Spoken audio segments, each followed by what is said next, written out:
Welcome to Telugu news. నేను మహాలక్ష్మి. యుద్ధానికి ముందే వైసీపీ అస్త్ర సన్యాసం. ఎక్కడైనా ఎన్నికల ముందు అధికార పార్టీలో ధీమా కనిపిస్తుంది. అభ్యర్థుల ప్రకటన, ప్రచార వ్యూహాల విషయంలో ఎటువంటి ఇబ్బందులు లేకుండా సాఫీగా చేసుకోవడానికి సావకాశం ఉంటుంది. ఇక ఎన్నికల షెడ్యూల్ విడుదలకు ముందు పార్టీకి లబ్ధి జరిగేందుకు వీలుగా ప్రభుత్వం సంక్షేమ కార్యక్రమాలను ప్రకటించేందుకు గతంలో ఇచ్చి ఇంకా నెరవేర్చని హామీలను అమలు చేసేందుకు చర్యలు తీసుకుంటుంది. అభివృద్ధి పనులను వేగం చేస్తుంది. అసంతృప్తి ఉన్న వర్గాలను బుజ్జగించేందుకు అవసరమైన చర్యలు చేపడుతుంది. కోడ్ కుయ్యకముందే అన్ని చక్కబెట్టుకొని ఎన్నికలకు సిద్ధమైపోతుంది. కానీ విచిత్రంగా ఏపీలో అధికారంలో ఉన్న జగన్ పార్టీ మాత్రం సరిగ్గా ఎన్నికలకు ముందు సమస్యలు సృష్టించుకుని వాటిని పరిష్కరించడం ఎలాగో తెలియక దిక్కుతోచని స్థితిలో పడింది. ఎన్నికలకు ముందే ఓటమిని ఖరారు చేసుకొని ఆ విషయాన్ని బాహాటంగా ప్రకటించేస్తోంది. ఓడిపోయినా హ్యాపీగానే ఉంటాను అంటూ స్వయంగా పార్టీ అధినేత ముఖ్యమంత్రి జగన్ చేసిన వ్యాఖ్యలను బట్టే ఆ పార్టీ పరిస్థితి ఎంత దయనీయంగా మారిపోయిందో అర్థమవుతోంది. సిట్టింగులను మార్చేస్తున్నామంటూ జగన్ చేపట్టిన ప్రయోగం వైసీపీ విజయావకాశాలను దాదాపు మృగ్యం చేసేసిందే. సీటు మారిన ఎమ్మెల్యేలు పార్టీకి గుడ్ బై చెప్పేస్తున్నారు.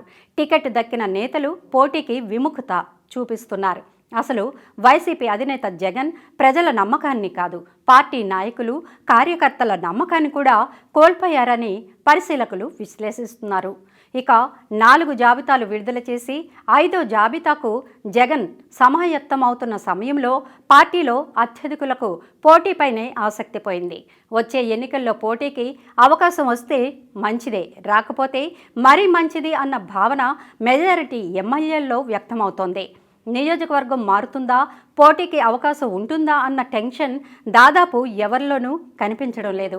అంతర్గత సంభాషణలో పోటీ చేసినా ఎటు గెలవలేని పరిస్థితి ఉన్నప్పుడు టికెట్ వస్తే ఎంత, రాకపోతే ఎంత అంటున్నారు. ఇక ఇప్పటికే జగన్ భజన చేస్తున్న వారెవరైనా ఉన్నారంటే ఈ 4.5 ఏళ్ల కాలంలో జగన్ ప్రాపకం కోసం విపక్ష నేతలపై ఇష్టారీతిగా బూతులు, అనుచిత వ్యాఖ్యలతో విరుచుకుపడిన వారు మాత్రమే.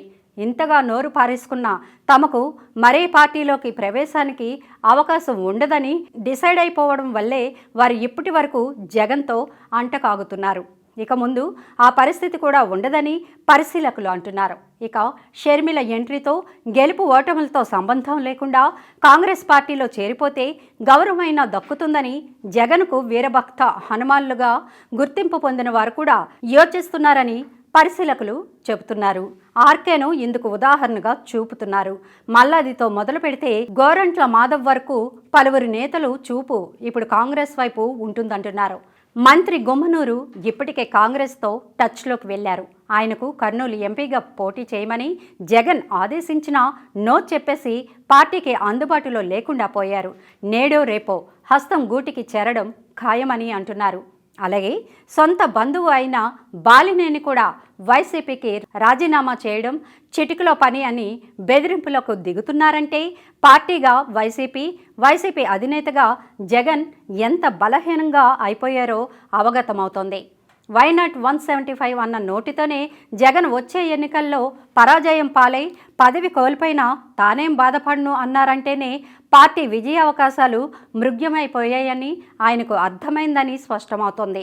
అధినేతే చేతులెత్తేస్తే ఇక ఆ నాయకుడిని నమ్మి పార్టీ శ్రేణులు వచ్చే ఎన్నికల్లో పనిచేసే అవకాశాలు ఉండవని అంటున్నారు. సో యుద్ధం మొదలు కాకుండానే వైసీపీ అస్త్ర సన్యాసం చేసేసిందని అంటున్నారు.